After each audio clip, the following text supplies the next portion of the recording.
Shalom, shalom, asifiwe Mwokozi. Habari za mwaka mpya.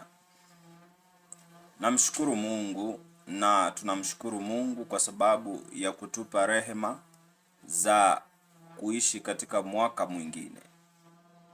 Amekujalia ili upate kuokoka. Amekujalia mwaka mwingine ili upate kusonga karibu naye. Haleluya, heri Mosai. Apate kukutakasa na kukusamehe makosa yako. Amekupa mwaka kuhojiana na yeye. Njooni tuhojiane, niambieni makosa yenu, niambieni mambo yenu, nami niwapeni haki yenu. Kwa hiyo tunamshukuru kwa sababu ya nafasi nyingine. Umepewa nafasi nyingine mbele ya kiti cha enzi. Kwa hiyo uchukue fursa yako na kuitumia kimakini.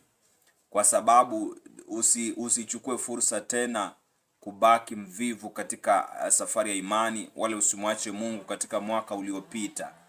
Wengi watamwacha Mungu, wengi watamfuata Mungu. Kwa sababu Mungu ukimwacha atakuacha, ukimfuata atakufuata. Kuna wengine watamtangulia Mungu, maandiko wengine watamtangulia Mungu. Biblia inasema ukimtangulia Mungu atakuacha, bali ukimtanguliza atakutangulia. Kwa hiyo maamuzi ni yako. Je, umtangulie akuache ama umtangulize akutangulie popote uendako ama utokako? Atakuongoza kwa wingu kama wana wa Israeli na kukulinda nyuma kwa moto. Kwa sababu yeye ni Mungu asiyeshindwa, wala ni Mungu asiyefanana na miungu ya wanadamu. Tazama, Mungu huyo amemtuma Kristo wake ulimwenguni apate kuleta ukombozi na uokovu. Na katika kutabiri huku tumekuweko Kristo ametokeza duniani, wala manabii wamefichwa. Naliona mtu mmoja tu ambaye alipata kufunuliwa kwa kiasi kidogo sana, na tena akafichwa sehemu ambayo Kristo yupo. Kwa hiyo Kristo ni nani? Kristo ni kodi ya ukombozi. Ni kodi ya ukombozi. Kodi ya ukombozi ni kama pin ya ukombozi. Lakini kwa sababu Mungu ni mwenye maajabu mengi sana na ni msiri mkubwa, hakuna mtu mwenye siri kama Mungu. Aliamua kwamba sitazaliwa tena kwa mwanamke bikira, kwa maana nitauawa. Kwa maana mwana wa Mungu angezaliwa kwa mwanamke bikira na akawa kwa mfano ule, dunia ingeweza kumgundua mapema na ingemuua. Watu wanauliza kwamba nakufaje nani Mungu katika mwili? Nami nakuuliza, kwa nini Mungu anamtokea malaika, anamtokea Yusufu ndotoni, anamwambia kimbilia Misri, kwa maana Herode atamuua mtoto huyu? Kwani huyo mtoto hakukuwa Mungu wa kweli? Alikuwa Mungu wa kweli, kwa sababu mambo ya Mungu hayataki pupa. Anasema ya kwamba kimbia, Herode atamuua. Na huyo alikuwa Yeshua wa Nazareth, ama Yesu Kristo mwana wa Mungu aliye hai. Kwa hiyo sasa Mungu akaamua kurudi kama roho, lakini ataishi ndani ya mwanadamu. Na alipoingia ndani yake akaificha dunia mpaka wakati utakapofika. Na akakwenda akamficha kwenye kijiji cha mbali, kwenye familia moja maskini ambayo mtu hawezi akagundua ya kwamba kuna siri ya ukombozi hapa. Na akaifanya siri hiyo kuishi maisha ambayo hata kijijini ambako siri iko hawajui ni siri, kwa sababu ameipa siri maisha ya kawaida. Mungu huyu ni Mungu msiri. Akaficha mpaka hiyo siri, mpaka walio karibu naye, mpaka ukoo wenyewe akauficha ya kwamba hii ni kodi yangu ya ukombozi. Kwa sababu gani? Ni kuzuia Kristo asiuawe kabla ya wakati wake. Kabla ya wakati wake Kristo huwa anakuwa mwanadamu wa kawaida, anaweza akauawa, lakini wakati wake ukifika anakuwa ni Mungu katika mwili. Haleluya. Maneno haya ninayoyasema yanaonekana mageni kwako, lakini sio maneno mageni. Haya ni maneno ya kweli na yapo hai na yameandikwa. Ni wewe tu ambaye hujaisoma Biblia, na hata kama umeisoma wewe ni msomi kweli, lakini wewe huna roho wa Mungu ndani yako awezaye kukuambia hiki ni hiki kinafaa, hiki kinafaa hiki. Nikisema roho wa Mungu, watu wanadhania ni mfano wa mashetani aliyo kanisani ananena kwa lugha ya kwamba ni Roho Mtakatifu. Roho Mtakatifu ni utendaji, ni akili, ni akili mpya, ni matendo mapya, ni neno la Mungu mpya, ni kila kitu kipya. Maana maandiko imesema ninyi mtafanyika kiumbe kipya, maana kila kitu kitakuwa mpya. Kiumbe kipya kinatokana na madini mapya. Kiumbe kipya kimetengenezwa kutokana na vitu mpya mpya. Injili mpya, maombi mapya, jinsi ya kuomba mpya, jinsi ya kusoma neno mpya, Kristo mpya, kila kitu kipya, ili ufanyike kuwa kiumbe kipya. Ya kale yapite, bali kuje na mema na kuridhishwa utakatifu uliojaza mioyo ya wateule wa zamani. Haleluya. Huyu Kristo ni code ya ukombozi.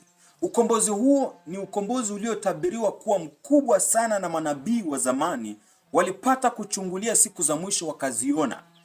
Ni kodi ambayo sasa Israeli kulikuwa tu ni zoezi la ukombozi wa dunia nzima lilifanyika Israeli alipokuwa Kristo alivyoileta neno la utakatifu Kristo Yesu, alafu ule uamsho wa Roho Mtakatifu ulioshuka pale ulikuwa tu ni rehearsing, ni zoezi. Sasa Mungu atake kuivamia dunia, lakini hawezi akaivamia katika roho, maana mtakosa kumuona. Kwa hiyo anachokifanya kikubwa, anauvaa mwili. Kwa hiyo huu mwili akauficha mbali sana, na akaufanya hakuna mtu anayeweza kujua ya kwamba Mungu ameishi katikati yetu. Akauficha kwa namna ya kipekee sana, ili ya kwamba utakapoinuka wakati sahihi na ukombozi unaanza. Hii ni code. Yaani Mungu ameshuka kama utakatifu wake, akajificha mahali duniani na akawaficha wanadamu.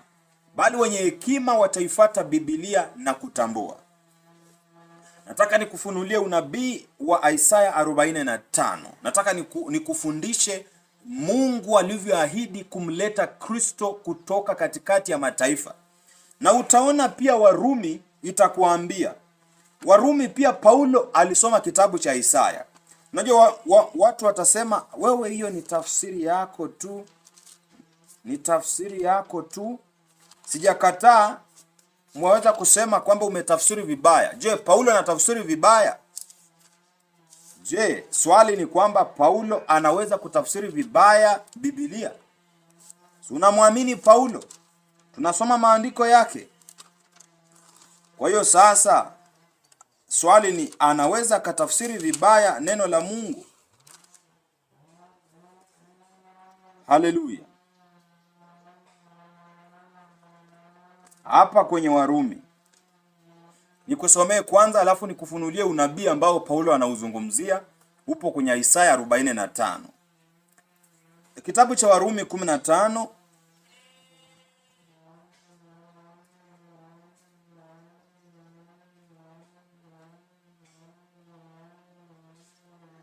Warumi 15 naanzia 9.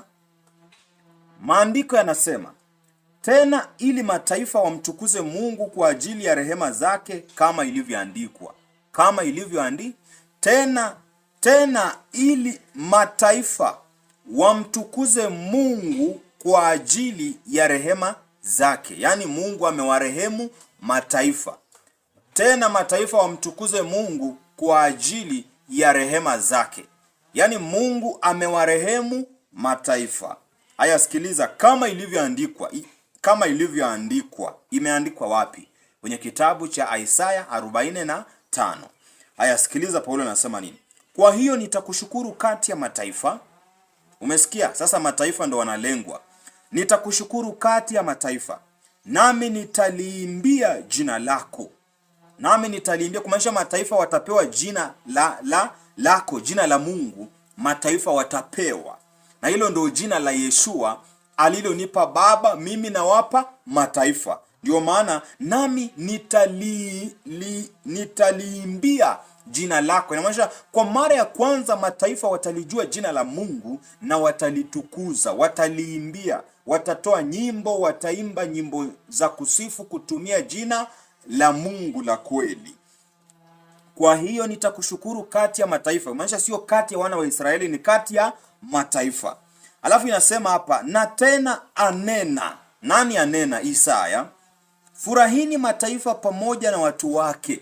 Mataifa ndo sisi wa Kenya, wa Rwanda, wa Tanzania, wa Burundi, wa Kongomani, Marekani, Urusi, wapi, mataifa yote, India, wapi, Burkina Faso, mataifa yote Afrika, mataifa ya nje. Inasema tena furahini mataifa pamoja na watu wake. Mataifa wafurahie. Tunafurahia kwa nini? Tunajua mtu anafurahia baada ya kupewa zawadi na mmepewa Kristo.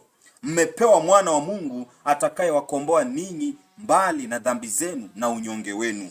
Anasema na tena, enyi mataifa yote msifuni Bwana, enyi watu wote mhimidi.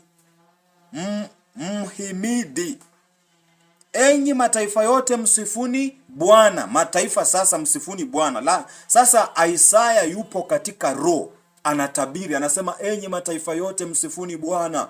Anasema furahini mataifa pamoja na watu wake. Inamaanisha kuna kitu amekiona katika roho Isaya kuhusu mataifa. Anawaambia furahini mataifa katika Bwana. Tena anawaambia enyi mataifa yote msifuni Bwana. Kumaanisha kuna kitu nabii akianza kuongea hivyo, kuna kitu amekiona kuhusu mataifa. Anawaambia furahini. Kwa nini? Kuna kitu anakiona katika roho akitabiri huyu Isaya. Anasema 12, na tena Isaya anena. Aya, sikiliza hapa kimakini. Warumi 15:12. Na tena Isaya anena, litakuwepo shina la Yese, naye aondokeaye kuwatawala mataifa. Ndiye mataifa watakaye mtumaini. Ndio hiyo sasa.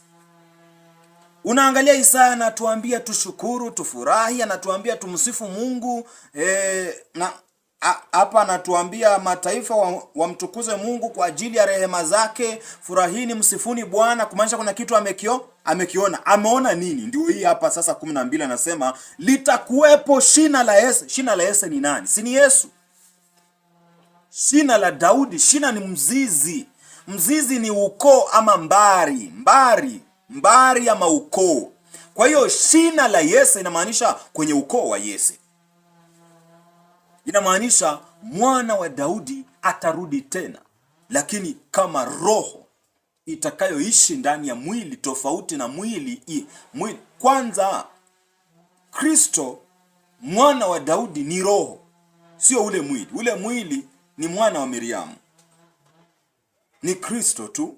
Lakini sasa Mungu anaishi katika ile mbari ya Daudi, na Mungu anakuwa introduce, naitaje, anajitambulisha kwenye ukoo wa Daudi. Maana Kristo ndiye Mungu tu, lakini Mungu ambaye hajakamilika. Akishatoka kwenye mwili huu anakuwa ni Mungu aliyekamilika. Leo somo litakwenda kwa polepole kwa maana ni unabii upate kuuelewa. Nasema na tena Isaya. Sasa tumeambiwa tufurahi, tumhimidi Mungu, tumsifu Bwana, lakini sasa tunajiuliza ni nini ambacho nabii huyu, nabii mkuu, nabii mwenye rehema za Mungu juu yake, asiyejitukuza kama wa leo, Isaya huyu ameona nini katika roho? Anatuambia mataifa wamtukuze Mungu kwa rehema. Anasema kwa hiyo nitakushukuru kati ya mataifa. Tena anakuja anaongea, yani ana beat around the bush. Inamaanisha nini? Anaongea kwa fumbo kwa maana anataka kutoa ujumbe wenyewe. Anatuambia hapa na tena Isaya anena 12.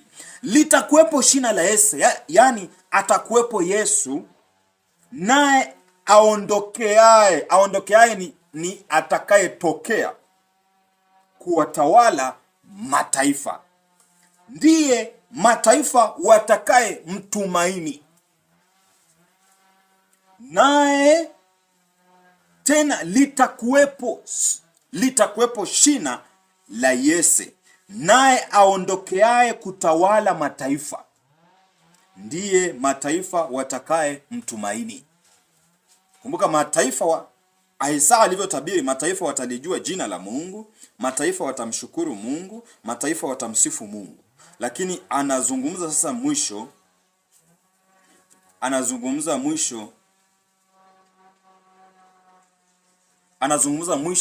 anasema litakuwepo shina la Yese, yani mkombozi atatokea katikati ya mataifa kutatokea na Kristo ambaye ndiye mataifa watakayemtumaini,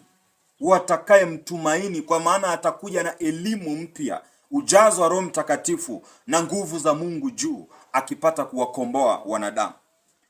Kidogo niendelee tu kidogo hapa. Inasema basi Mungu 13, basi Mungu atumaini na wajaze ninyi furaha yote na amani katika kuamini.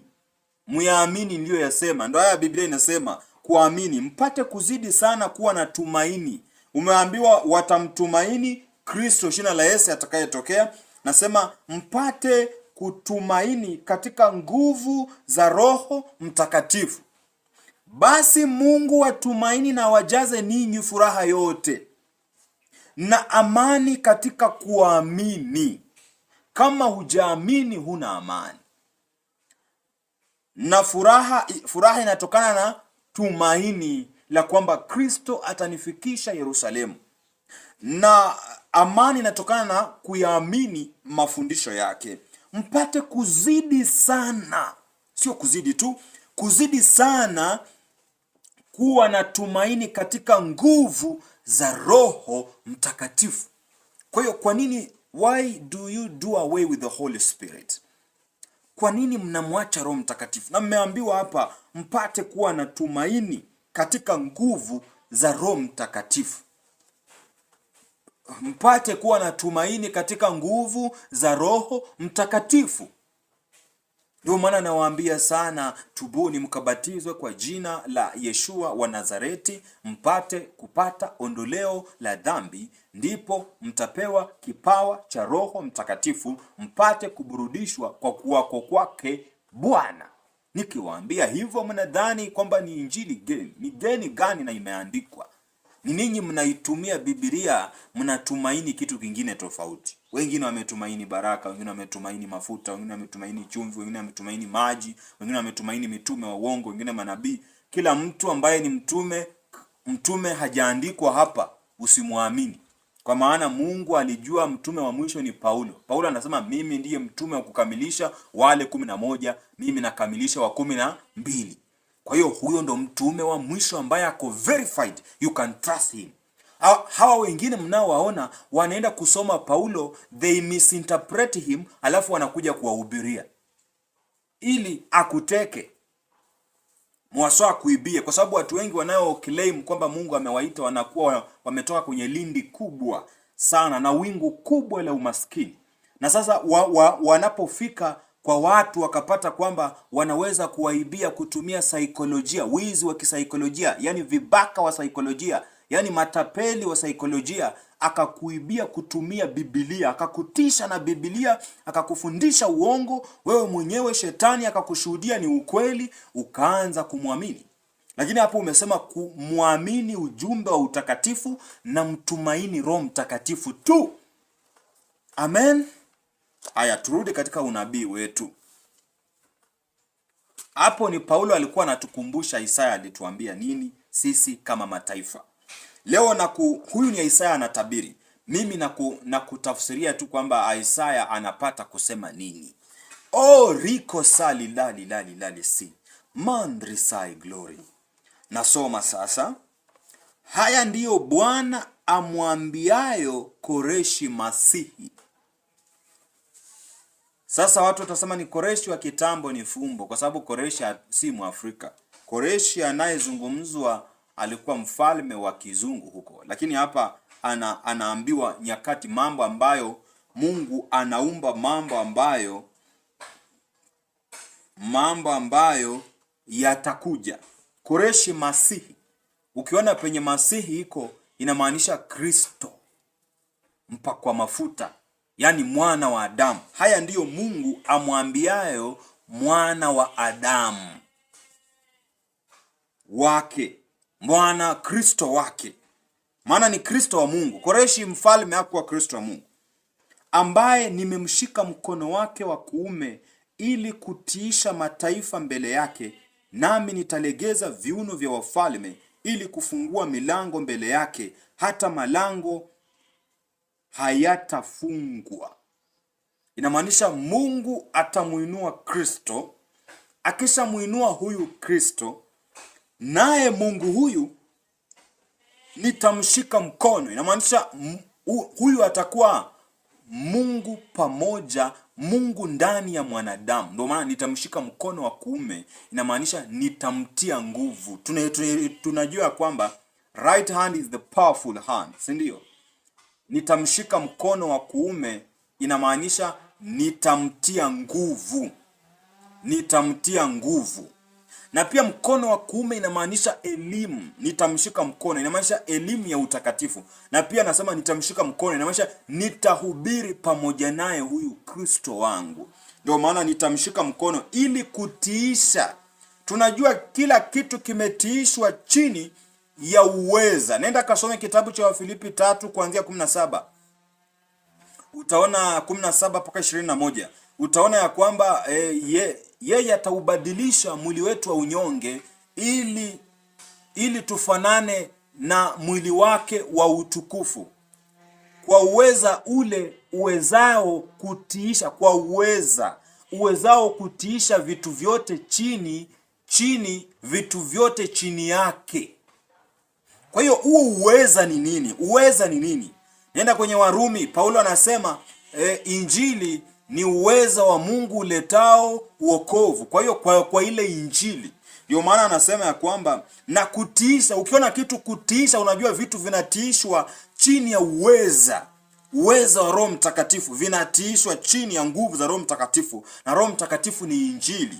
Ndio maana Yohana 6:63 inasema maneno niwaambiao ni Roho Mtakatifu na ni uzima. Kwa hiyo kama maneno Roho Mtakatifu, na hayo maneno aliyosema ni nini? Ni injili ya utakatifu. Kwa hiyo injili ya utakatifu ni Roho Mtakatifu. Ndio maana nasema kutiisha mataifa, inamaanisha atayaweka mataifa chini yake kutumia injili na tafsiri za utakatifu na rehema zilizo ndani ya maandiko zimejificha. Atazifunua siri hizo, nao wafalme watatetemeka mbele zake. Haleluya! Watatetemeka mbele zake na kutiisha mataifa mbele yake. Na kutiisha mataifa inamaanisha huyu Kristo atakayekuja, ambaye Biblia imemuita kwa fumbo Koreshi, atatiisha mataifa. Inamaanisha sio taifa moja, atakuwa ni mtu ambaye anaya revive. Revive ni kuamsha mtu katika usingizi. Atakaye anayakomboa mataifa, sio moja tu kwamba atakomboa taifa moja, atatiisha mataifa. Inamaanisha mataifa mengi ya ulimwengu, ya wazungu wa Afrika, watatii Kristo na watakuwa chini yake kwa elimu na utakatifu. Wafalme ni mapresident, watatetemeka kwa sababu huyu Kristo sio kwamba tu anakuja kwa amani, anakuja kwa vita, kwa sababu kweli kanisa linaangamia. Hivi vita, Ufunuo inasema ana uwezo juu ya maji kuyageuza kuwa damu, na pia Ufunuo inasema huyu Kristo ana uwezo juu ya maji kuyageuza kuwa damu, na ana uwezo wa kuipiga taifa lolote kwa mapigo kama atakavyo. Na kila atakaye kumdhuru, moto hutoka kinywani mwake na kuwala wanaotaka kuwadhuru. Moto ni Mungu, amri zake. Anaweza akasema, kwa kuwa mnataka kuniangamiza, tazama ardhi itafumbua kinywa chake na kuwameza. Na ardhi inafumbua kinywa kama nyakati za Musa, inawameza na inafunika. Ama anasema, tazama, kwa kuwa umetaka kunizuru, tena hutaiona nuru. Anakuwa kipofu. Kwa hiyo na maana anasema ni sharti ataangamia. Hivyo ndivyo iwapasavyo kuangamia wanaotaka kumdhuru. Moto maanisha pia ana uwezo wa kuita moto kutoka mbinguni na ukashuka juu ya dunia na ukawaua watesi kama nyakati za Elia. ana uwezo wa kufunga mbingu ili mvua isinyeshe. Kwenye kitabu cha Ufunuo 11, ana uwezo wa kufunga mbingu ili mvua isinyeshe. Na pia anasema ya kwamba na pia ana uwezo wa kuyageuza maji kugeuka kuwa damu. Ndio maana kutiisha mataifa mbele yake, nami nitalegeza viuno vya ufalme ili kufungua milango mbele yake, hata malango hayatafungwa. Inamaanisha ya kwamba atatumika kwenye njia ya Musa. Mungu alikuwa pamoja na Musa kulegeza viuno vya Farao, akawaachilia wana wa Israeli. Hiyo ndio kulegeza. Kwa hiyo nabii huyu atakuja kwa nguvu na miujiza mikubwa na mamlaka makubwa. Kila taifa litakaposikia kwamba Kristo Yeshua anakuja Rwanda, rais wa Rwanda viuno vyake vitalegea, maana huenda akafika na kuipiga taifa kwa laana, akaipiga taifa kwa mapigo mazito yatakayoangamiza watu, na pia kuiporomosha serikali. Maana huyu, tuendelee, utaona hapo mbele anakuja kufanya nini. Inasema mbele yake hata malango hayatafungwa. Kwa hiyo Mungu atafungua. Unajua mataifa watasema asikuja kwenye taifa hili, lakini akija malango yatafunguliwa, kwa sababu ana amri za kulipiga taifa kwa kila pigo atakalo, magonjwa atakayo, kugeuza maji kuwa damu. Yale mapigo ya Misri yana uwezo yatajirudia nyakati za mwisho, ili Mungu ajitukuze katikati ya sisi mataifa tusiyomjua. Inasema nami nitakwenda mbele yako. Sikiza Mungu anamwambia nini huyu Kristo. Nami nitakwenda mbele yako kupasawazisha mahali palipo paruzuka. Nitavunja vipande vipande milango ya shaba na kukatakata mapingo ya chuma. Inamaanisha Mungu atavunja vunja milango ya shaba, ni economy, na milango ya chuma. Nitavunja vunja milango ya shaba ni economy, na chuma ni economy. Mungu ataporomosha, atakuwa anaporomosha economy ya kila taifa. Na pia atavunja milango ya chuma, ni system. Mungu atakuwa na attack vitu viwili siku za mwisho. Atakuwa na attack economy and the government. Economy and the system of the government. Hapo akivunja, Kristo anaingia, anainua mfalme. Ndio maana yake ya Mungu siku za mwisho atakuja na kufanya ukahaba na wafalme wa nchi. Atazini nao, inamaanisha watakuwa chini yake, naye atakuwa kuzini. Inamaanisha kuna bwana na mke. Bwana harusi ni Yesu mwana kondoo, alafu mke ni mwanadamu. Kwa hiyo hawa wafalme watakuwa chini yake, naye Mungu atatumia vitu viwili. Atavunja shaba, inamaanisha atavunja economy yao, na pia aidha kutumia mapigo, na pia atavunja milango ya chuma.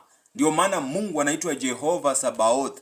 Ndio maana mtakuja kuona kunakuwa na wananchi wanageuka serikali zao siku za mwisho sana. Watageuka sana, kutakuwa na ajabu. Mungu atatumia umati kugeuza serikali zao, kutakuwa na vifo. Ni kwa sababu Mungu anavunja milango ya chuma ambayo ni serikali, na anavunja economy ambayo ni shaba, ili kumruhusu Kristo aingie. Kumbuka, ugumu unavyozidi ndivyo mtu anavyohitaji sana Mungu. Akasema hapa, tuendelee. Nami nitakupa hazina za gizani na mali zilizofichwa za mahali pasiri, upate kujua ya kuwa mimi ni Bwana nikuitaye kwa jina lako, na Mungu wa Israeli. Nami nitakupa hazina za gizani. Huo ni ufalme wa mbinguni. Ndio maana katika maombi yangu mimi naogeanga mafumbo, lakini watu ni wachache wanaoelewa. Nikisema Baba, ufalme uliokuwa wako umenipa, nami nawapa. Hizo ndo nitakupa hazina za gizani, ni utajiri wa gizani, ni ufalme uliokuwa wako umenipa. Ndio hiya, nitakupa hazina za gizani na mali zilizofichwa za mahali pasiri. Ni wapi? Mahali pasiri ni mahali pa ibada. Mahali pasiri ni mahali pa ibada. Ndio maana unaambiwa hata ukifunga mtu asijue. Mahali pasiri ni mahali pa ibada. Haleluya. Mahali pasiri ni mahali pa ibada. Ibada inafanyika wapi? Mbinguni. Maandiko yanasema nikaona malaika mmoja akitoka kwenye hekalu la mbinguni na kitu kinafuka moshi akitoka kwenye hekalu la mbinguni. Kama kuna hekalu kumaanisha kuna ibada. Kwa hiyo sasa mahali pasiri nimekupa hazina. Inamaanisha nimekupa huo ufalme. Inamaanisha huyu ni mfalme sasa. Kama amepewa ufalme ni mfalme. Lakini ufalme wake ni wa wapi? Ufalme wake ni mali za mahali pasiri na hazina za gizani. Upate kujua ya kuwa mimi ni Bwana nikuitaye kwa jina lako na Mungu wa Israeli. Kwa hiyo hapa pia kuna ufalme mbili. Nitakupa hazina za gizani. Maandiko yanasema giza aliko mbinguni. Maandiko yanasema taa ya mbinguni ni mwana kondoo, hakuna mchana wala usiku, maana hakuna giza. Hapo umesikia, mimi nitakupa hazina za gizani. 1. 2, mali zilizofichwa za mahali pasiri. Hivyo ni vitu viwili, sio kimoja. Hazina za gizani, giza liko tu duniani. Kwa hiyo hazina za duniani ni nini? Nitakupa ufalme wa duniani. Inamaanisha mimi sitakuwa kama Yesu. Mimi nitakuwa mfalme juu. Nitazini na wafalme. Inamaanisha kila taifa litakuwa chini ya Yeshua na chini ya sheria ya utakatifu ambao mimi nahubiri. Lakini watakuweko wafalme wanaofanya kazi chini yangu. Mataifa yote. Mungu analenga 3/3 ya dunia. Mungu analenga mataifa, tuseme 3/3 of the nation. Najua mataifa wanadamu sisi tunasema mataifa ni 192. Si ndio? Something like that. Lakini Mungu yeye anajua mataifa aliyoyaumba ni 144. Kwa hiyo 144, 192 imetokana na South Sudan and Sudan, South Korea and Korea. Kuna mataifa yamejiumbaumba. Lakini mataifa yaliyoumbwa kutokana na ramani niliyoiona mbinguni ni mataifa 144 alone. Na hata kwenye ufalme wa mbinguni tutakuwa na 144 nations. Hallelujah, glory mercy. Maana kinachofanyika hapa ni mfano wa kile kilichoko mbinguni. Vya duniani imeandikwa. Vya duniani ni mfano wa vile vya mbinguni. Ndio maana kuna mwili wa duniani ambao ni mfano wa mwili wa rohoni. Paulo ameandika hayo. Aya, sasa kuna hazina za gizani na maisha ni dunia ya sasa. Ndio maana nimekwambia Kristo hatakuja kama mkombozi tu wa hekalu.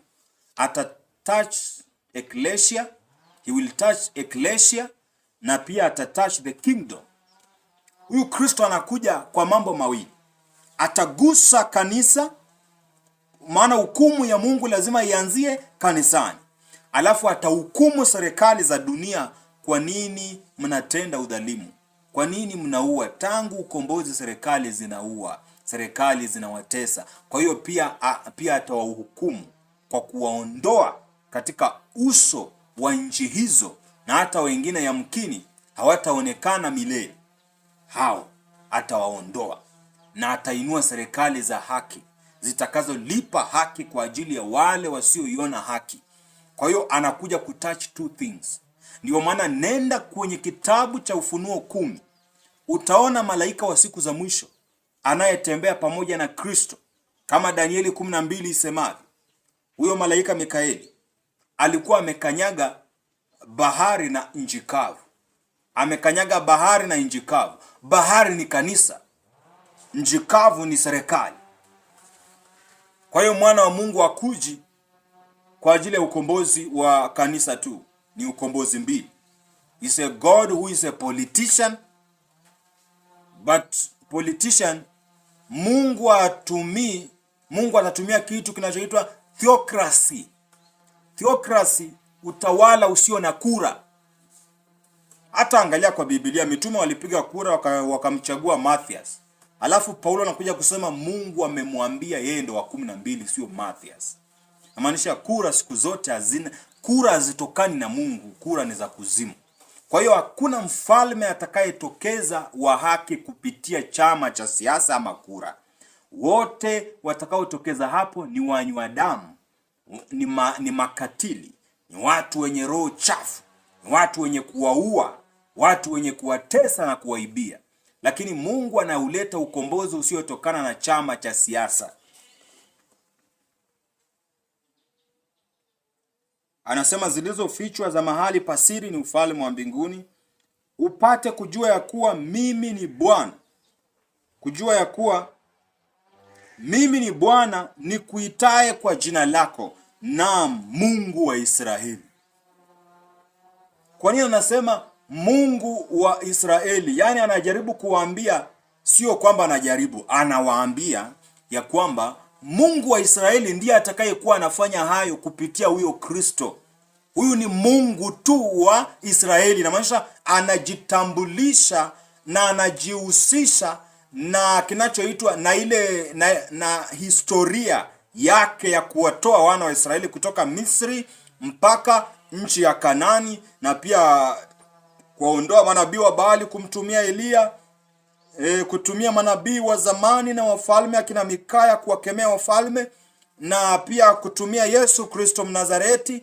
Historia inaendelea, tukawapata mitume, ikaishia hapo, na tukapewa unabii, na unabii ikafikia hapo. Sasa anawaambia Mungu wa Israeli, yani sio tofauti.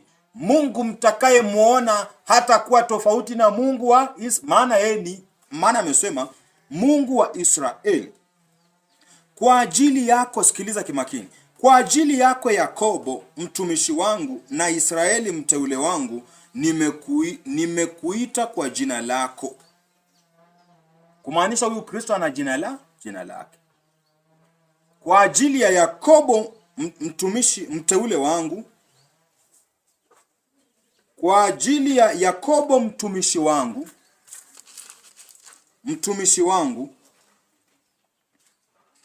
kwa ajili ya Yakobo mtumishi wangu na Israeli mteule wangu, nimekuita kwa jina lako. Kuna mambo mawili hapo. Yakobo mtumishi wangu, na ukiona Biblia imesema na, inamaanisha kitakachofuata ni tofauti na hiki. Kwa ajili ya Yakobo mtumishi wangu na Israeli mteule wangu. Haleluya. Kwa hiyo maana yake ni nini? Maana yake ni mbili. Yakobo ni tofauti na Israeli. Kwa ajili ya Yakobo mtumishi wangu na Israeli mteule wangu. Yakobo ni Israeli ambaye alikuwa bado hajakutana na Mungu. Lakini alipokutana na Mungu akabadilika kuwa Israeli. Rise God Lalima. Aresai God. Akabadilika akawa Israeli. Kwa hiyo Rico Glory Masi. Kwa hiyo maana yake ni gani? Maana yake ni hii hapa. Yakobo alikuwa bado hajakutana na Mungu. Alipokutana Israeli akakuwa ni Yakobo alishakutana na Mungu. Yaani Yakobo anayemjua Mungu anaitwa Israeli. Yakobo asiyemjua Mungu anaitwa Yakobo. Kwa hiyo mataifa ni hawamjui Mungu, hao ndio Yakobo. Israeli ni Yakobo anayemjua Mungu, amekutana na Mungu mpaka akabadilisha jina lake akawa ya Yakobo. Haleluya. Kwa maana sasa ya Israeli ni nchi ya Israeli, ni watu wa Uyahudi, ni watu ambao wamekutana na Mungu. Ametembea katika vijiji vyao, ametembea Nazareti, ametembea Yerusalemu, ametembea Galilaya, ametembea Sidoni, ametembea katika vijiji vyote na katika miji ya Nazareti, Bethlehem, ametembea miji hiyo. Kwa hiyo ni Israeli amekutana na Mungu, amemuona, ameongea naye, amemuua, Mungu amefufuka, ameendelea kuhubiriwa, amekutana na utakatifu. Lakini Yakobo ni sisi ambao hatujakutana na Mungu. Mataifa hatujakutana na utakatifu wa Mungu, hatujamuona Mungu kwenye vijiji vyetu, hatujamuona akihubiri. Kwa hiyo kwa ajili ya mtumishi wangu Yakobo, mtumishi, kwa nini sisi tuitwe mtumishi, Israeli waite wateule? Wateule kwa sababu taifa hilo moja kati ya mataifa mengi ya dunia limeteuliwa kuwazaa makuhani. Ndio maana wanaitwa uzao wa makuhani. Sisi tunaitwa mataifa yaliyosalia. Ndio maana anaitwa mteule. Inamaanisha katika mataifa mengi 144 ameteuliwa yeye peke yake kuwazaa makuhani wa ufalme wa mbinguni. Ndio maana kuhani mkuu, mfano wa Melkisedeki, yani mfano wa Mungu, katika Waebrania 8 utampata Yesu Kristo, mwana wa Mungu. Sasa sikiliza, Ribosai Glory. Sisi ni uzao, familia ya kitajiri, uzao wa kifalme, maana tuna mfalme. Kwa hiyo sisi mataifa yaliyosalia ndo mtumishi wangu. Mbona Mungu atuite mtumishi wangu? Ni kwa sababu tunatumikia sheria zake. Tunautumikia utakatifu, sio kwamba tunahubiri. Mtumishi wangu maana tunatumikia utakatifu. Aya, sikiliza. Nimekuita kwa jina lako. Inamaanisha huyu Kristo ana jina lake. Ana jina lake, lakini utasikia jina atakalo. Sikiliza, nimekuita kwa jina lako. Nimekupa jina la sifa, ijapokuwa hukunijua. Yes, nimewaambia Yakobo amjui Mungu. Mataifa inamaanisha ijapokuwa hukunijua. Inamaanisha huyu ni mtu ambaye hajatoka kwenye viuno direct. Hajatoka kwenye viuno vya kina Ibrahimu, Isaka na Yakobo. Huu ni mtu tofauti. Hajatoka kwenye lineage, mbari ama ukoo. Yaani sio Muisraeli, ndo in short sio Muisraeli. Ndo maana kwa kuwa hukunijua, inamaanisha huyu ni mtu ambaye hakujua kuna Mungu. Kwa sababu ni Mungu wa Israeli. Inamaanisha alishawahi jitokeza Israeli, ndo Mungu wao wanamjua. Kama ningekuwa mimi ni Myahudi, Biblia ingesema mimi Mungu wa baba zako Ibrahimu, Isaka na Yakobo. Lakini mimi sio Myahudi. Sijaizaliwa na Ibrahimu, simjui Ibrahimu, simjui Isaka, simjui Yakobo. Haleluya. Ndio maana nasema kwa kuwa hukunijua. Maandiko kila mahali kwenye Biblia imesema mataifa wasiomjua Mungu. Na Mungu mwenyewe anasema kwa kuwa hukunijua. Maana unatoka katikati ya watu wasionijua. Nadhani tunaelewana vizuri. Unatoka katikati ya watu wasionijua. Mataifa ni watu wasiomjua Mungu. Ndio maana akasema kwa kuwa hukunijua.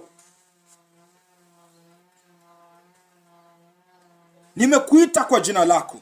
Nimekupa, sikiliza kimakini. Nimekupa jina la sifa. Nimekupa jina la sifa. Maana yake ni nini? Mimi na jina langu. Kwa mfano naitwa Michael Mangwana. Nimekuita kwa jina lako. Ameniita kwa jina la Michael Mangwana kwa mfano. Kisha nimekupa jina la sifa, Bwana Yeshua. Jina, ndio maana katika maombi yangu nikianza kuomba nasema Baba, jina lako ulilonipa nimewapa. Watu wanashindwa ni nini, hatuelewi. Wale wa ndani ndo wanaelewa, kwa sababu jina lako ulilonipa. Ndio maana nimekupa jina la sifa. La sifa kwa sababu gani? Ni jina la Mungu aliyeziumba mbingu na nchi. Ni jina ambalo mataifa. Isaya amesema nini kwenye kitabu cha Warumi 15 kuanzia mstari wa 9? Amesema nami nitaimba. Mataifa wakasema nami nitaliimbia jina lako. Nami nitaliimbia jina lako. Na hapa amesema nitakupa jina la sifa. Enda kwenye kitabu cha Yohana 17 mpaka niende hapo. Yohana 17 uona anasema nini? Maana Kristo wa pili ni mfano tu wa Kristo wa kwanza. The DNA of Jesus Christ is the DNA of Yeshua, the Gentile Messiah. Sikiliza hapa. Hapa kwenye kitabu cha Yohana 17 kuanzia 12. Nilikuwapo pamoja nao, nami naliwalinda kwa jina lako ulilonipa. Nikawatunza, wala hapana mmoja wao aliyepotea, ila yule mwana wa upotevu, ili andiko litimie. Inasema, nilikuwapo pamoja nao, nami naliwalinda kwa jina lako ulilonipa. Na maisha hata Kristo wa kwanza alipewa tu, alikuwa lake. Hallelujah. And you can come up with something and say Jesus Christ was not the origin. Yeshua sio original name of the son of Mary. Kwa sababu jina lako ulilonipa, alipewaje? Alipewa wakati bado yuko tumboni. Malaika anamtokea Yusufu, anasema muite huyu, maana malaika ametumwa mpatie jina hili. Kwa hiyo akapewa akiwa tumboni, na likawa jina lililojulika.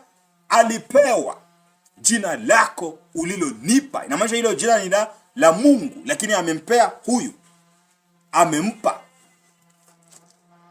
Na hapa anasema katika Isaya 45 anasema, nimekupa jina la sifa. Nimekupa jina la sifa ijapokuwa hukunijua. Hukunijua inamaanisha wewe ni mataifa. Nimekupa jina la sifa. Hili jina limeonekana katika vitabu vya maandiko. Jina la sifa kwa sababu nini? Kila mtu ataomba kwa jina la Yeshua, watu watamsifu kwa jina la Yeshua. Kwa hiyo sifa za Mungu ameuvika mwili. Na huu mwili ungalipo duniani utawafanya watu walisifu jina hilo. Na katika ufalme wa mbinguni jina litabakia na mwili pamoja na Mungu. Yaani Mungu na mwili wake sio vitu viwili tofauti. I just try to break it so that you understand. Najaribu kuvunja. Ni kama kwa mfano wewe unaitwa Rebeka. Rebeka, nikasema mwili wa Rebeka na roho ya Rebeka, lakini si ni Rebeka tu. Ndio maana navunja ili nipate kufafanua vizuri. Jina ijapokuwa kunijua, mimi ni Bwana wala hapana mwingine. Zaidi yangu mimi hapana Mungu. Maana Mungu anasema zaidi ya kile akitendacho hapana Mungu. Zaidi yangu mimi hapana Mungu. Mimi ni Bwana. Bwana ni Lord. I'm the Lord. Mimi ni Bwana. Nitakufunga mshipi ijapokuwa hukunijua. Nitakufunga mshipi ama mkanda. Mkanda unafungwa kiunoni, mshipi kiunoni. Nitakufunga mshipi ili hali hukunijua. Ama nitakufunga mkanda, inamaanisha nitakutia nguvu ili hali hukunijua. Nguvu ni nini? Roho Mtakatifu. Roho Mtakatifu ni nani? Ni Mungu. Ina maana nitakaa ndani yako ili hali hukunijua.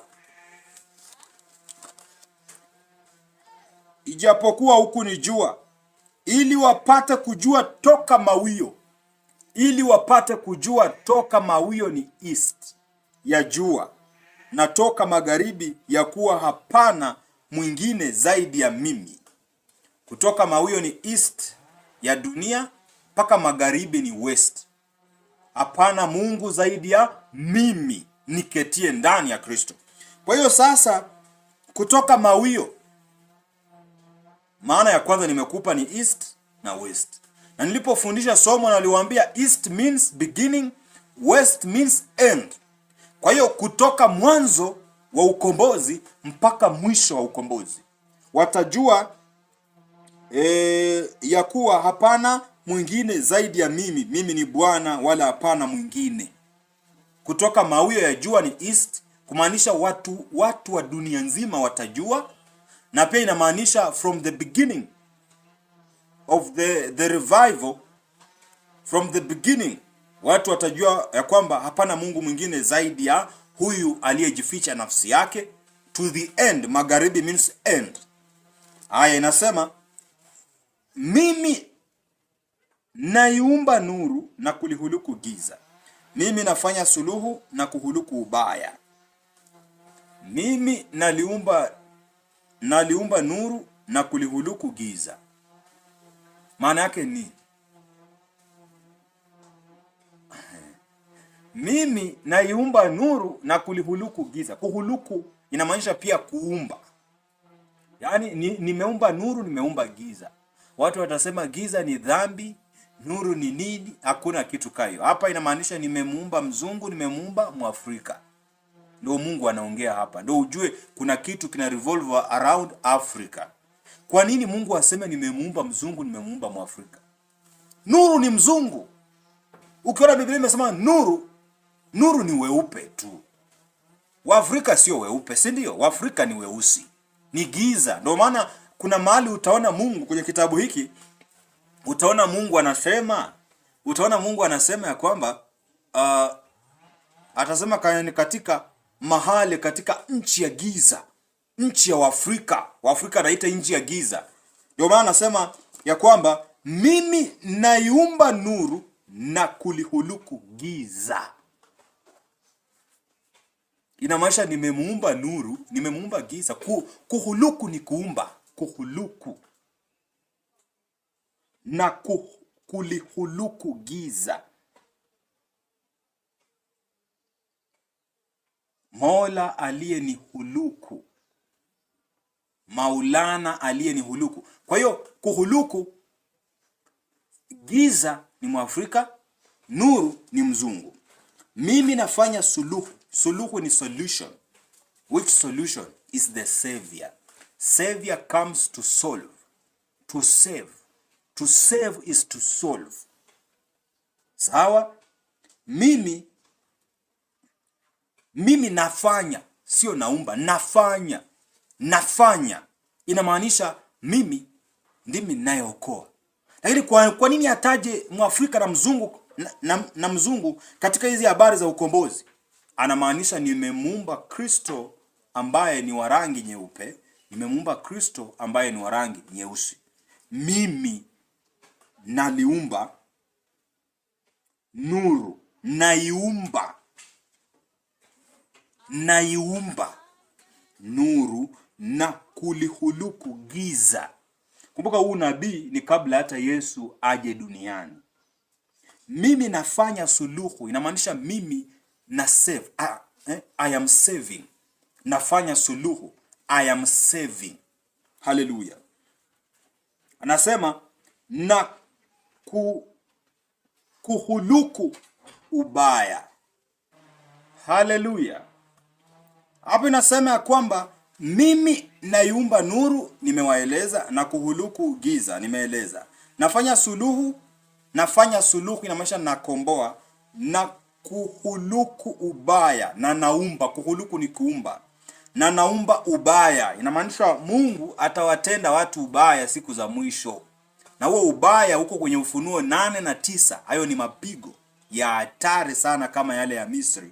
Mungu atawapiga, na pia haya mateso yatakayoletwa na Kristo wa kuhukumu wa nyakati za mwisho, atakayohukumu kwa sababu ni Biblia imesema ana nguvu ya kubadilisha maji kuwa damu, na ana uwezo wa kuifunga mbingu kusinyeshe. Anaipiga nchi kwa mapigo yatakayo. Kumaanisha nchi ikikataa kutubu, ana uwezo wa kugeuza maji yakageuka yakawa damu, watu wakaangamia mpaka watakapo tubu. Kwa hiyo ndio maana akasema na kuhuluku ubaya, naumba ubaya. Ameeleza naumba mzungu, naumba Mwafrika, kwa sababu ametaka kukuambia kwamba ameumba. Kumbuka haya maneno anayasema kabla hata ya Yesu duniani. Inamaanisha kwamba amemuumba Kristo mzungu, amemuumba Mwafrika. Kabla hata Yesu akuje, Kristo wa Kiafrika alikuwepo, Yesu alikuwepo. Kabla Isaya anatabiri, lakini yeye anasema naumba. Inamaanisha he is in process. Lakini kumbukeni maneno ya Mungu ni ya kujigawanya. Mungu anasema na tumuumbe mwanadamu kwa mfano. Lakini kumbuka ni mmoja tu, tumuumbe kwa mfano. Ni kama tuwe kusema roho yangu imtukuze Mungu, moyo wangu tumtukuze Mungu. Sio ni hekima ya juu sana? Moyo wangu tumtukuze Mungu. Mwili umesema moyo wangu tumtukuze Mungu. Lakini nikisema ya kwamba mwili wangu utamsifu sana Mungu wangu, mimi ni watu wawili ndani ya mmoja? Hapana, si ni mimi tu, ndivyo Mungu alivyo. Lakini hekima ni za hatari sana. Mimi ni Bwana niyatendaye hayo yote. Unajua hapa pa kuhuluku panaweza kukuchanganya kidogo na kusomea Kizungu. Unajua Kiswahili ni kigumu. Hebu sikiliza Kizungu. Isaya 45 mstari wa 7. I form the light and create darkness. I bring prosperity and create disaster. I the Lord do all these things. Si umeona Kizungu ni rahisi? I form light and I create darkness. Ndio kuhuluku, ni kuumba. Aya, tuendelee.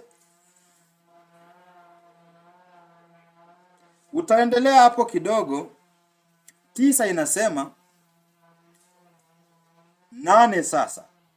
Tumefika 8 inasema dondokeni enyi mbingu toka juu, mawingu na yamwage haki, nchi na ifunuke ili kutoa wokovu. Kwa hiyo Mungu baada ya kuambia na Kristo wawili, anakuambia sasa dondokeni enyi mbingu toka juu. Na maanisha enyi mbingu, yani wanatoka mbinguni. Ndio maana Yesu akasema mimi sio ulimwengu huu.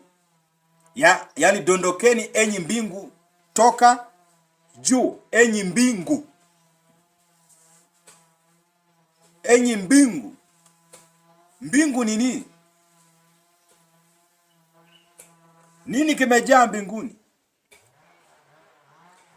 Kumbuka dunia, Biblia ikisema dunia inamaanisha nini?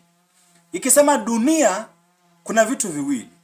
Kuna dunia zinaishi ndani ya dunia. Kuna dunia zinatembea na kuongea, zinatenda dhambi, zingine zinatubu ndani ya dunia. Kuna the worlds and the world.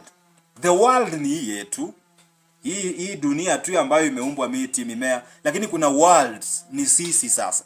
Ndio maana dunia ni mchanga na mavumbi. Sisi mili yetu, wanasema mili yetu imeandikwa ya kwamba imetoka katika mavumbi ya nchi. Kwa hiyo mavumbi na mavumbi si ni vumbi tu. Kwa hiyo sisi ni dunia. Ikisema ulimwengu ni wanadamu. Neno lako nimewapa, ulimwengu umewachukia. Hii dunia inaweza kuchukia? Hapana. Ulimwengu sasa ni nini? Ni sisi wanadamu. Kwa hiyo dondokeni enyi mbingu inamaanisha nini? Mbingu sasa ni nini? Mbingu, kuna mbingu na mbingu. Mbingu ni dunia ya mbinguni, si ndio? Pia mbingu ni wanadamu wa mbinguni, maana tumeumbwa kutoka kwa mbingu. Kama nyinyi wa duniani mlivyo, dunia ni hii dunia mnamoishi. Pia dunia ni nyinyi mmeumbwa kwa mavumbi. Na sasa mbingu ni kule duniani ya mbinguni, dunia ya mbinguni. Na pia mbingu ni wale wanadamu wa mbinguni, yani wale watakatifu wa mbinguni wameumbwa kutoka kwenye mbingu. Yani mbingu imeumbwa kutoka kwenye utakatifu. Kwa hiyo ile dunia inaitwa utakatifu. Akisema dondokeni enyi mbingu toka mbinguni, dondokeni enyi watakatifu. Watakatifu ni Kristo wawili. Ndio maana akaitwa mtakatifu wa Mungu. Mtakatifu wa Mungu. Ndio maana dondokeni, yani shukeni sasa duniani enyi mbingu. Enyi sio mmoja.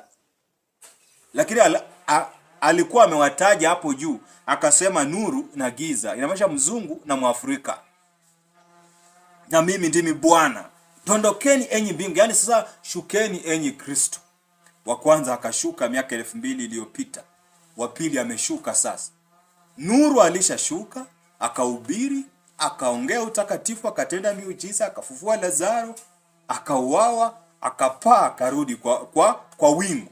Nataka ushike hapo, kwa wingu. Sasa giza ameshuka. Giza atahubiri, atabadilisha mataifa, atatenda maajabu. Giza atazivunja serikali na kuumba serikali zake. Giza ataumba ufalme usioweza kutetemeshwa. Maana imesema amepokea ufalme usioweza kutetemeshwa. Giza atatembea nchi nyingi, nchi zitatetemeka, wafalme watalegeza viuno vyao kumruhusu giza akaingia katika hizo nchi na kutawala. Baadaye giza atafia Marekani kwa kuuawa. Giza hatazikwa kama nuru alivyozikwa. Giza ataachwa. Nenda kasome Yohana 11 unabii. Giza ataachwa hapo kwenye public square kule Marekani, New York. Giza ataachwa hapo kwamba hatumtaki azikwe kwenye nchi yetu. Maana giza ataingia illegally in America kupitia nendeni wajumbe wepesi kwenye vyombo vya manyasi, kwa watu warefu laini taifa litisha. Isaya 18 unabii huo. Giza ataenda kutumia vyombo vya baharini na anaingia Marekani illegally. Na huyo giza atakuja kuuawa baada ya kufanya vita vikuu, baada ya kuikomboa. Giza ndio mtu Kristo ataikomboa Marekani. Marekani itakuwa taifa la watakatifu. Watakatifu watauawa wengi hapo Marekani tu. Watakatifu wengi watauawa, damu zitajaa. Kisha giza atauawa, atakutwa asubuhi ameuawa. Giza atalala hapo kwa siku ngapi? 3.5. Wakati ambao picha zitatumwa mitandaoni, dunia nzima itajua ya kwamba giza aliyeshindikana, mhubiri wa utakatifu Kristo Yeshua ameuawa. Siku ya 3 pumzi ya uhai inamwingia, atainuka, atafufuka kama wa kwanza. Lakini ona maajabu ya kwamba huyu giza atapanda kwa wingu. Kumbuka pia Matendo 1:9, Yesu Kristo anapanda kwa wingu lile alilopanda Yesu akiwa, ndo huyu giza anapanda kule Marekani. Wingu lilishuka likampokea, akaenda, watu wakiona. Dunia ikakuwa na mtetemeko mkubwa, kisha ikapasuka 1/3 of New York. Watu 7,000 wakakufa on the spot kama hukumu. Na kisha huyu giza ataenda mbinguni. Baada ya muda tu kidogo, yani dakika manini, unyakuo unatokea. Vup! Sasa wanamuona nuru anaangaza angani, na jeshi la malaika alivyosema, na utukufu wa Baba. Wale waliookoka, waliomsikiliza giza wakamtii na kumfuata, wanapanda kukutana na nuru. Giza ameshaingia mbingu ya 3 kwenda kuvaa utukufu wa Baba. Kwa hiyo watu wa giza ndo watapokelewa, ndo watu ambao wataenda kuishi na nuru. Na maanisha watu wa Kristo mataifa ndo wataishi na Kristo, wa Wayahudi ndo wataishi na nuru, sio wengine. Nawaambia kweli, watu wangu ndo watu ambao watapokelewa siku za unyakuo na Bwana Yesu Kristo, Mungu wa amani. Kwa hiyo giza ameondoka, watu wa giza wanaondoka wote. Sasa dunia ndo mtajua Mungu hayuko. Ndo mtajua Mungu ni mbaya kuliko ibilisi. Ndo mtajua Mungu anaua sana kuliko hata serikali zenu hizi. Hebu sikiliza. Akasema, nayo itoe mawingu na yamwage haki, nchi na ifunuke ili kutoa wokovu. Kwa hiyo hawa giza na nuru wanakuja kutoa wokovu. Lakini sasa nayo itoe haki ikamee pamoja, nchi na ifunuke ili kutoa wokovu. Kwa hiyo hawa ndo wataokoa wanadamu, giza na nuru, Kristo wawili, Mwafrika na mzungu. Alafu inasema nayo itoe haki ikamee pamoja.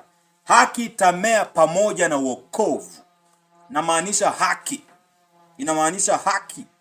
Kuna yule Kristo analeta haki, kuna yule analeta wokovu.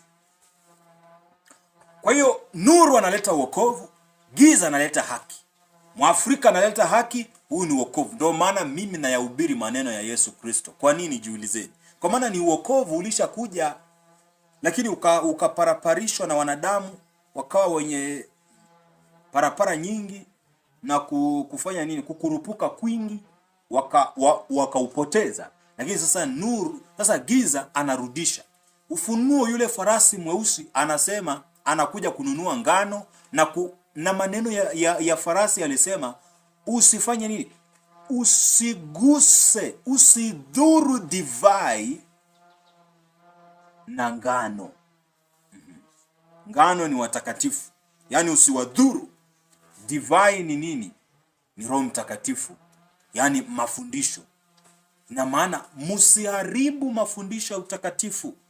Ndio maana huwa ninahubiri kwenye namna hiyo. Wala msidhuru ngano, yani itafika mahali serikali zinaanza kuwadhuru watakatifu. No. Nikisimama na kupinga, nina uwezo wa kufanya chochote kadiri na Baba atakavyo approve, and I do it. Kwa maana mapenzi ya Baba ni makuu kuliko yangu na yananipendeza sana kuliko yangu. Amen masihi. Kitabu hiki ni kirefu sana. Lakini nakueleza sana, nataka kuruka nikikueleza vitu kadha wa kadha, alafu wewe utafuatilia kwa ukaribu sana. Wewe mwenyewe inafaa usome kitabu hiki tena. Mimi nimeumba. Biblia inasema mimi nimeumba. Mimi nimeumba. Ole wake ashindanaye na muumba wake, kigae kimoja katika vigae vya dunia. Je, udongo umwambie yeye au finyangae unafanya nini? Sikiliza. Ole wake ashindanaye na muumba wake, kigae kimoja katika vigae vya dunia. Je, udongo umwambie yeye au finyangae unafanya nini? Hebu sikiliza hii sentensi vizuri na ikuingie. Inasema ole wake ashindanaye na muumba wake. Mbona? Hebu tazama. Yesu alivyokuwa Nazareti na Uyahudi, si walishindana sana na yeye? Walishindana sana na yeye. Ndiyo, ole wake ashindanaye na muumba wake. Si walishindana sana na Yesu? Pia mimi watashindana sana na mimi. Unahubiri uongo, unafanya dini. Ole wake. Inaendelea, kigae kimoja, yani mwanadamu katika vigae vya dunia. Namaanisha mwanadamu. Je, udongo umwambie yeye au finyangae unafanya nini? Unakumbuka walimwambia Yesu akaponya yule mama aliyekuwa mgonjwa Sabato. Walimwambia unafanya nini? Kwa nini unaivunja Sabato? So walimwambia hivyo. Ndivyo andiko linatimia tu. Na hata mimi watasema unakufuruje kusema ni mwana wa Mungu? Wewe ni mpinga Kristo. Ole wake atakayeshindana na muumba wake, kumuuliza unafanya nini. Namaanisha Mungu atafanya mambo ambayo ni hatari sana, hatutayaelewa. Namaanisha Mungu atakuja kuishi ndani ya mwanadamu, na huyo mwanadamu huyo mwanadamu atainuliwa juu ya wanadamu wengine kama Mungu wao. Lakini wengine watakataa, watauona mwili na kusema ni mwanadamu. Ndio maana Yesu akasema akawaambia mwili wangu haufai kitu, bali maneno niwaambiayo ni roho nani ni uzima. Mwili wangu haufai kitu.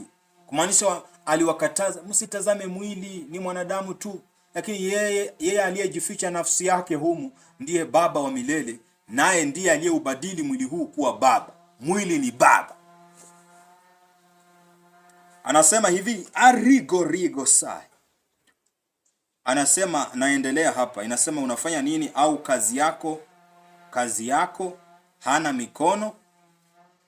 Ole wake amwambiaye baba yake wazaa nini? Kumaanisha hawa ni wana wa Mungu, wana mafumbo ya Mungu. Au amwambiaye au kazi yako hana mikono. Kazi yako hana mikono.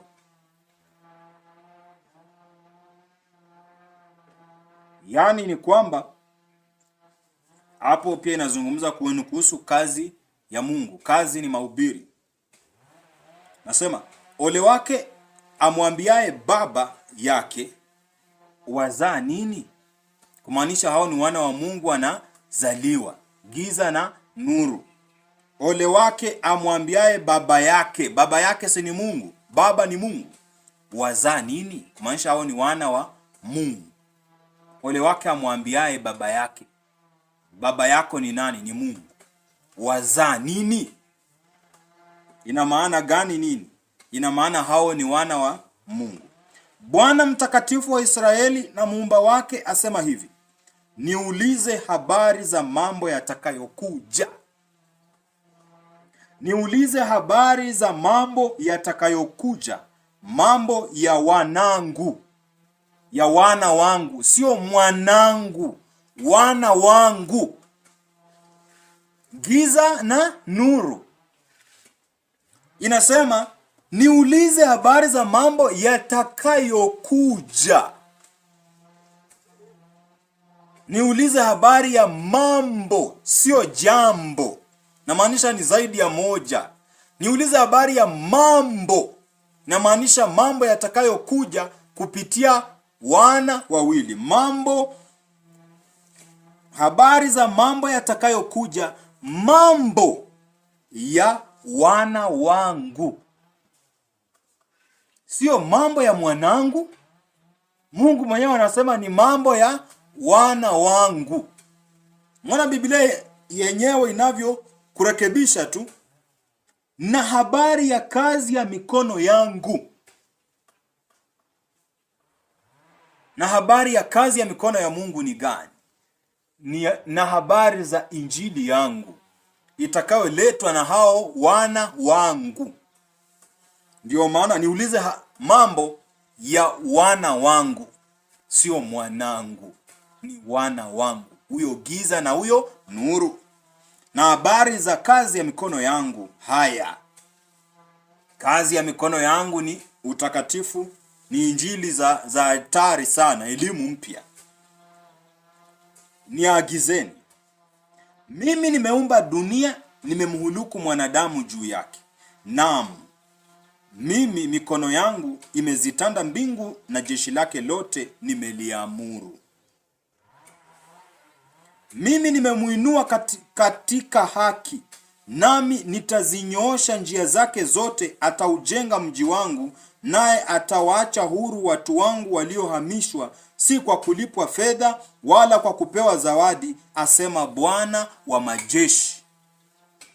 Yaani hawa Kristo watakaotumika, watawaponya watu, watawafungua watu, watahubiria watu, si kwa kulipwa fedha wala kwa kupewa zawadi, asema Bwana wa majeshi. Nimemuinua katika haki. Kuna yule Kristo, sasa nimemuinua. Hajasema nimewainua. Sasa hapo unajua maana.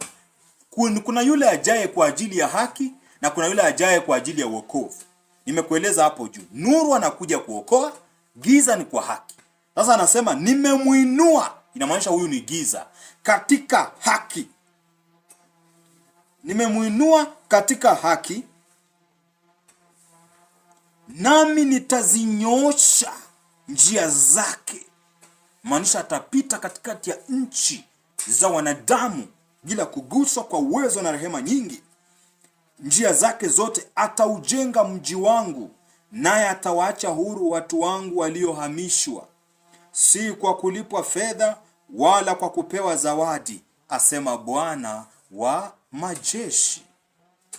Acha ni mtumishi wangu asiyelipwa, si kwa kulipwa fedha wala kupewa zawadi, asema Bwana wa majeshi. Nimemuinua katika haki, huyo ni giza, naye atawaacha watu wangu waliohamishwa, si kwa kulipwa fedha wala kwa kupewa zawadi, asema Bwana. Nitazinyoosha njia zake zote. Nitazinyoosha njia zake zote, naye ataujenga mji wangu. Mji wangu ni Yerusalemu. 14 inasema Bwana asema hivi: kazi ya Misri na bidhaa ya Kushi.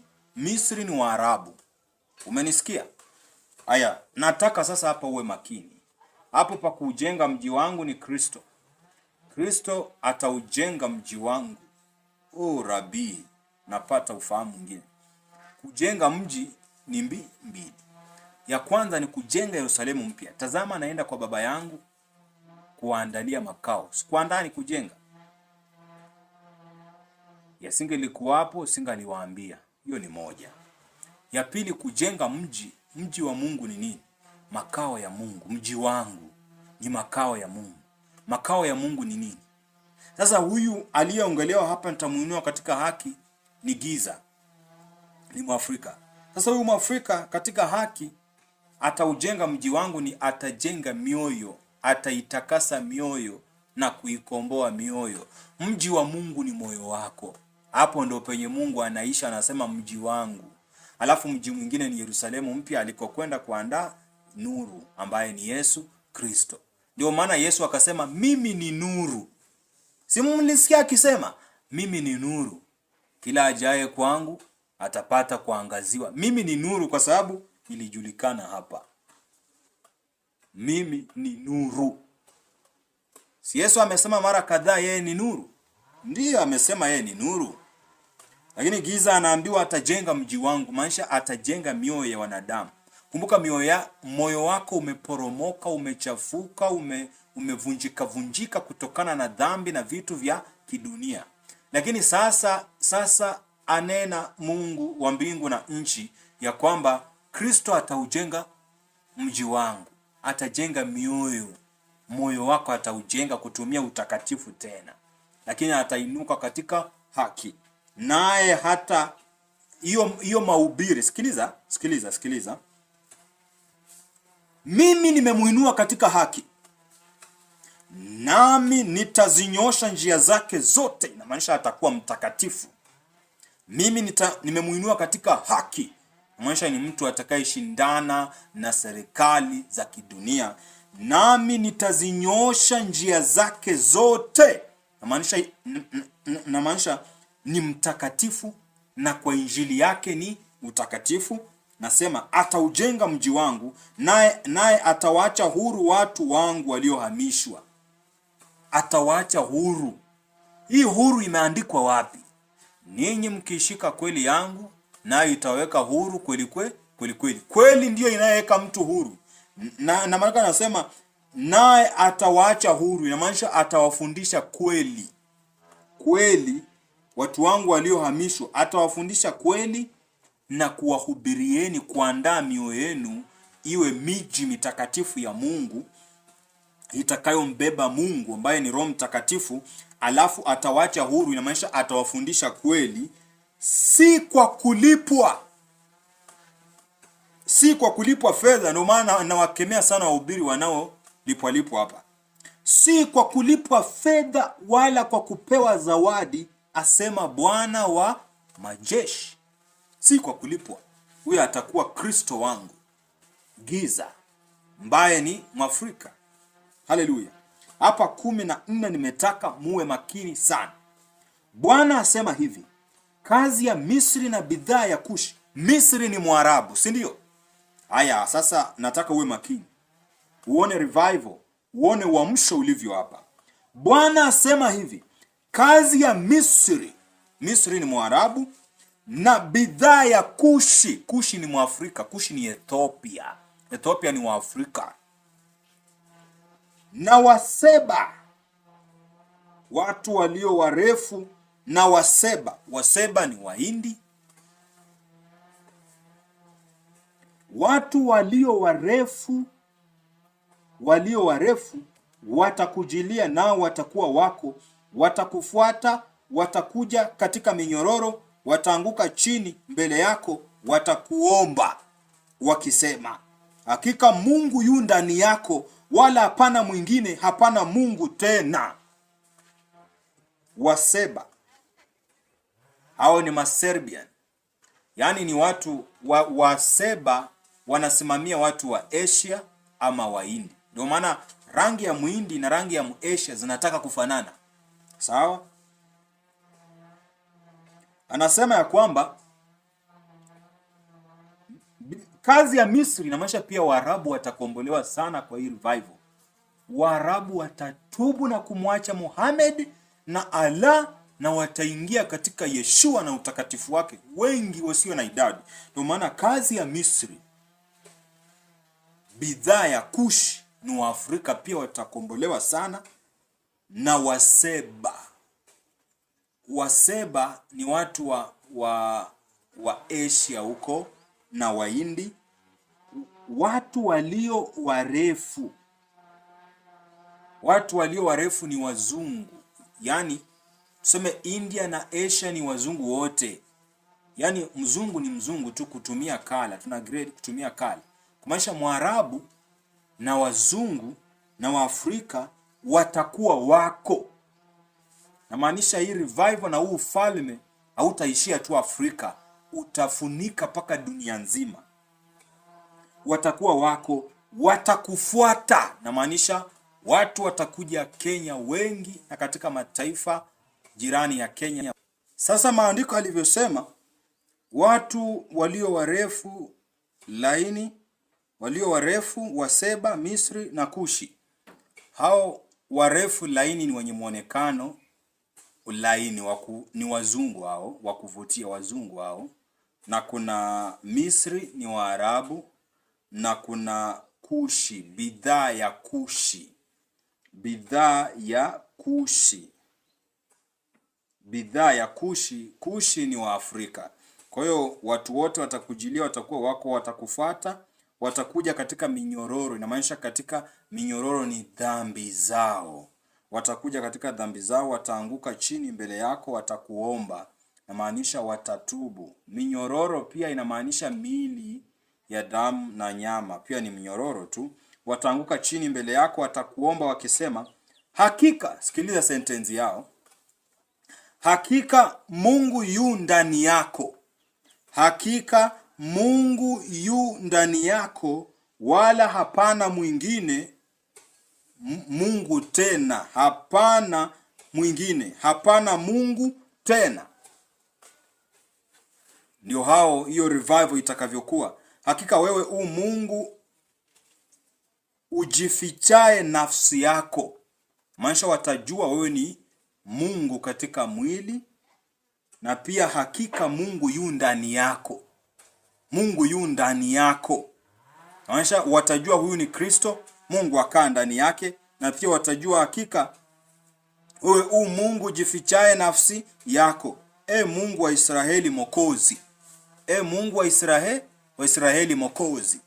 Mungu sio tu Mungu wa Israeli, bali ni Mungu wa Israeli Mwokozi. Mwokozi na maana ni Mungu ndani ya Mwokozi. Mungu Mwokozi. Watatahayarika, naam watafadhaika wote, pia wale wafanyao sanamu wataingia fadhaa pamoja, bali Israeli wataokolewa na Bwana kwa wokovu wa milele. Ninyi hamtatahayarika wala kufadhaika milele na milele. Watasema Mungu wa Israeli Mwokozi, na maanisha Yesu Kristo aliyerudi tena ndio Mungu wa Israeli Mwokozi. Watakuja na kusema, si watakuwa kwenye mwili ya damu na nyama wakikuja na kusema, lakini watasema Mungu wa Israeli Mwokozi. Inamaanisha watasema huyu ni Mwokozi wa Israeli aliyerudi tena. Aya 18 anasema, maana Bwana aliyeziumba mbingu asema hivi, yeye ni Mungu, ndiye aliyeziumba dunia na kuifanya, ndiye aliyeifanya imara, hakuiumba ukiwa, aliumba ili ikaliwe na watu. Mimi ni Bwana wala hapana mwingine. Nataka usikize vizuri 19. Vingine utavisoma tu. 19 inasema, sikusema kwa siri katika mahali pa nchi ya giza. Simekwambia giza ni Afrika. Nchi ya giza. Sikuwaambia wazao wa Yakobo. Nimekwambia Yakobo ni mataifa. Nitafuteni bure. Bure si pale tumesoma ya kwamba atawaacha huru, si kwa kulipwa fedha wala kwa zawadi. Bure. Mimi Bwana nasema haki. Si amesema nitamuinua katika haki huyo giza. Na nena mambo ya adili. Mambo ya adili ni utakatifu. Jikusanyeni mje na kukaribia pamoja ninyi wa mataifa mliookoka. Hawana maarifa wale wachukuao mti wa sanamu yao na kuchonga, wamuombao Mungu asiyeweza kuokoa. Hubirini, toeni habari, namu wafanye mashauri pamoja, ni nani aliyeonyesha haya tangu zamani za kale. Haya. Kuna kitu kinainuka hapa. The first assignment of the Lord Yeshua giza. Namuita giza maana ni Mwafrika. Itakuwa the Elijah ritual. Itakuwa to determine the true God. Tutakusanyika, Wakristo na Waislamu wanaweza kuunganika. Ndio maana hapa unasikia wanasema hubirini, jikusanyeni. Maana Mungu atafanya kile kitu alichokifanya na Elia siku za mwisho kumtumia Kristo. Yaweza kuwa ya kwamba wacha atakayejibu kwa moto ndiye Mungu wa taifa hili nzima la Kenya, tena wa taifa hili nzima la Tanzania.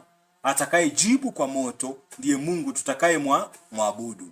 Kisha tutakusanyika, mimi peke yangu, Wakristo na Waislamu, wa Buddha, kila dini zote.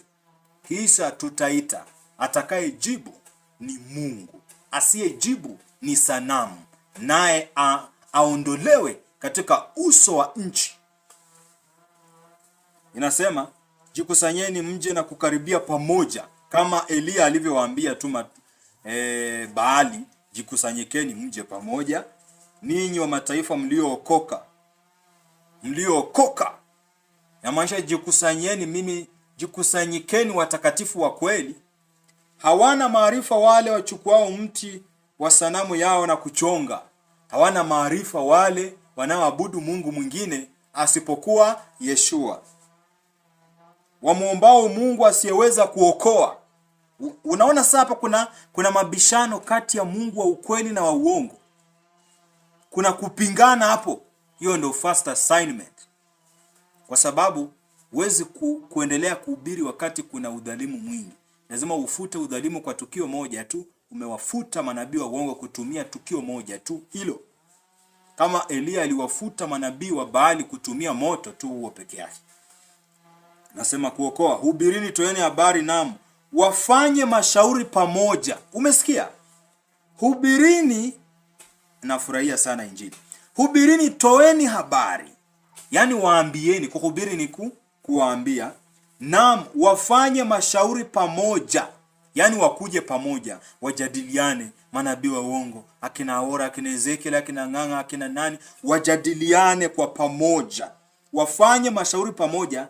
Ni nani aliyeonyesha haya tangu zamani za kale?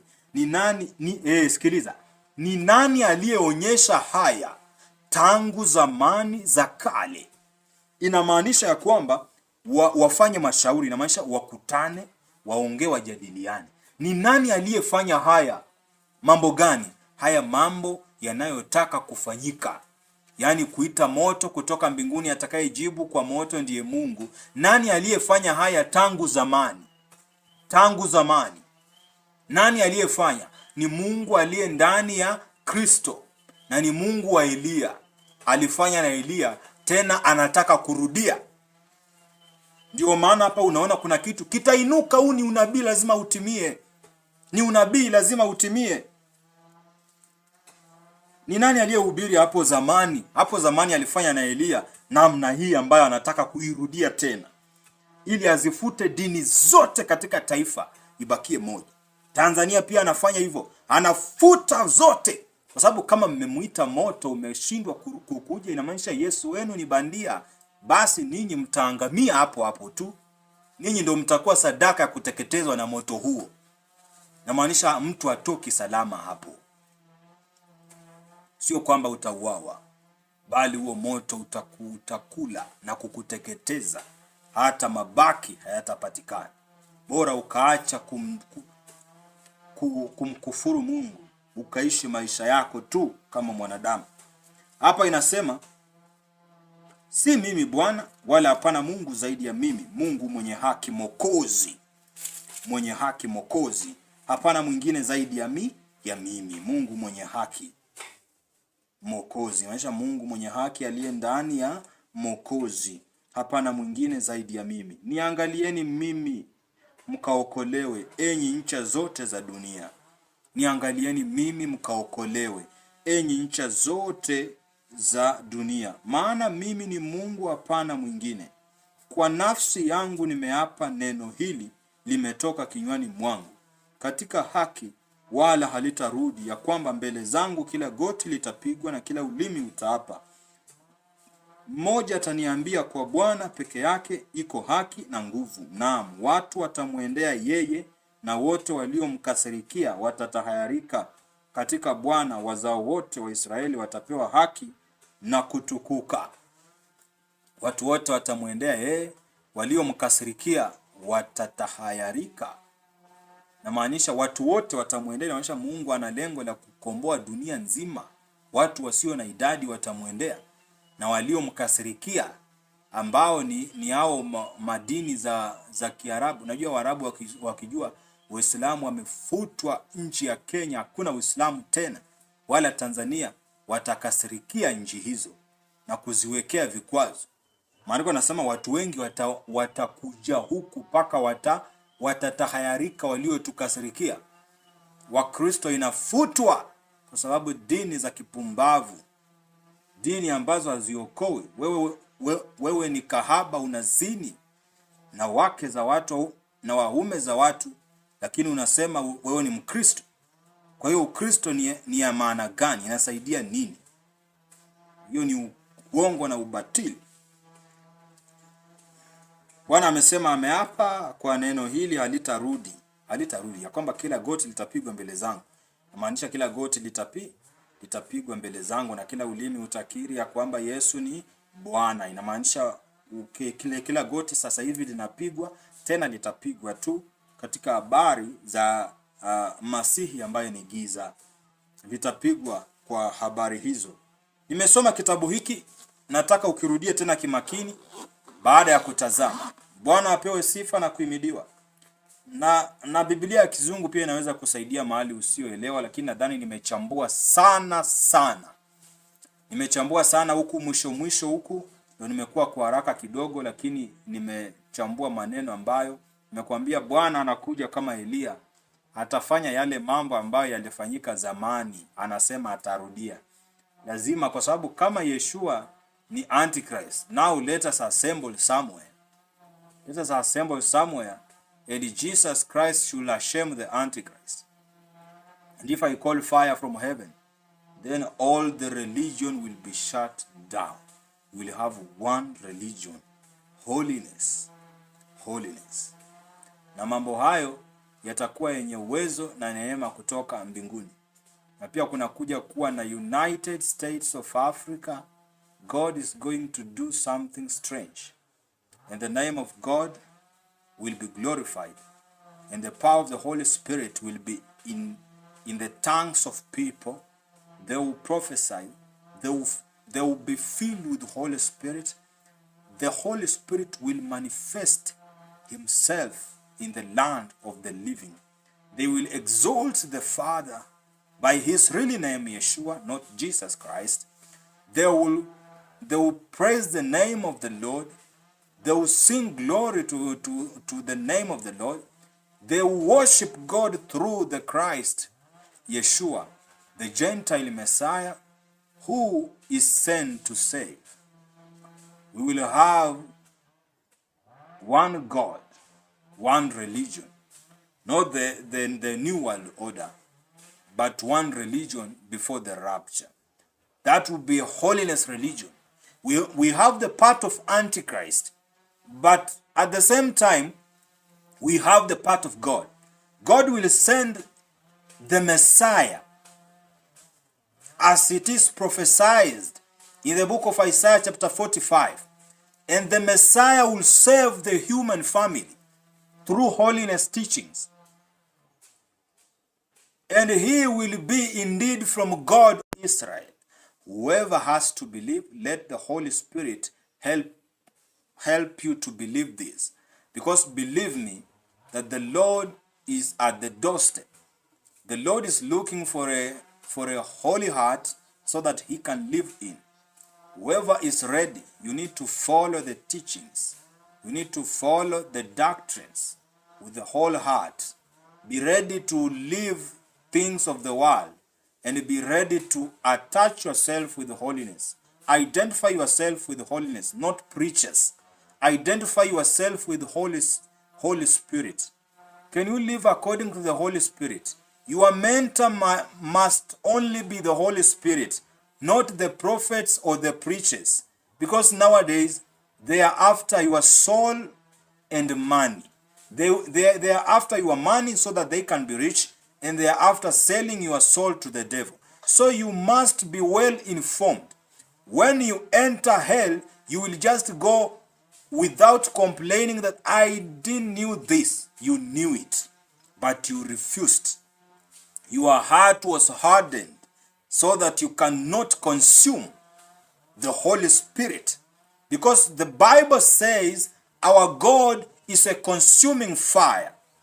He consumes every evil in your heart. When you allow him to enter, he will consume. He's a consuming fire. He will nullify you. He will purify you. And at the end, you will be filled with the Holy Spirit. We call him Holy Spirit because the intention of the Spirit manifesting in the human is to bring holiness. This Spirit will help you have power to defeat sin. This Spirit will help you to create a holiness atmosphere so that you can come out as a holy creature. Remember, without holiness, we will never see the Lord. We will just have the stories that we are Christian, we are Islam. That does not care. We are going to church. It doesn't matter. God is after a repented heart. Even if you go to church and you don't repent, that does not matter. God is a holy God. That's why that is why he's looking for people who are ready to follow holiness. What is holiness? Holiness is the scriptures that manifest in you as the Holy Spirit. So if you don't have the Holy Spirit, that is a very great blunder that you have ever made. Don't die without the Holy Spirit, because you will enter hell. And I say this with authority and with a lot of confidence, that without the message of holiness that is well interpreted, you will never be filled with the Holy Spirit. You can go into the church, you can be worshiping and praying for 40 years, you will never see the Holy Spirit filling you. And we have only one sign of the Holy Spirit to fill you. You will burst into new tongues, and you will speak as the Spirit give utterance, which means you will not be the one forcing those words out or imitating, but the words will come automatic, because God will be creating holiness from your mouth. Remember, what fills you, it is what will decide where you go, either hell or heaven. You can't be filled with the worldly thing and claim to be heading into heaven.